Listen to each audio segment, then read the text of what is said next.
అందరికీ స్వాతంత్ర దినోత్సవ శుభాకాంక్షలు. మా బాబు స్కూల్లో ఈవెంట్ జరుగుతుంది. దానికి మా ఆయన్ని one of the chief guest గా అయితే ఇన్వైట్ చేశారు. ఆర్మీ పర్సన్ అని కొంచెం స్పీచ్ ఇవ్వడానికి. ఆయన రావడానికి కుదరలేదు. ఎందుకు రాలేదు అనేది వీడియో ఎండ్ లో చెప్తాను. ఎండ్ వరకు చూసేయండి. పెద్ద బాబు మార్నింగే స్కూల్ కి వెళ్ళిపోయాడు.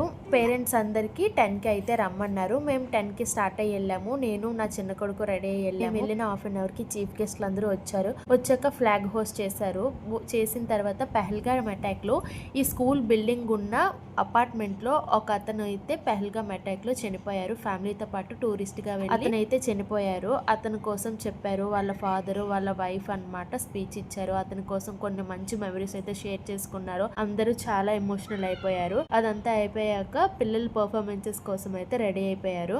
ఒక్కో స్టేట్ లో ఒక్కొక్క రకమైన సాంప్రదాయము వస్త్రధారణ ఉంటుంది కదా, అలా అయితే ఒక్కొక్క స్టేట్ ని రిప్రజెంట్ చేస్తూ పిల్లలు అయితే రెడీ అయ్యి ఉన్నారు. అండ్ నెక్స్ట్ డాన్స్ ప్రోగ్రామ్ అయితే అయ్యింది.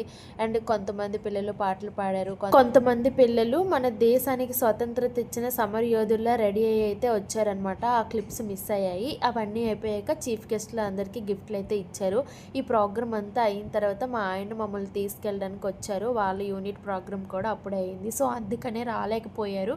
మ్యామ్కి కూడా చెప్పారనమాట. లాస్ట్లో కొన్ని వీడియోస్ ఫొటోస్ దిగేసి అయితే వచ్చేసాం. వెళ్ళిన ప్రతి ఒక్కరికి లడ్డు అయితే ఇచ్చున్నారు. మాకు 2 ఇచ్చున్నారు. మా ఆయనకొకటి నాకొకటి. అంతే. ఈ వీడియో నచ్చితే సబ్స్క్రైబ్ చేసుకోండి. బాయ్.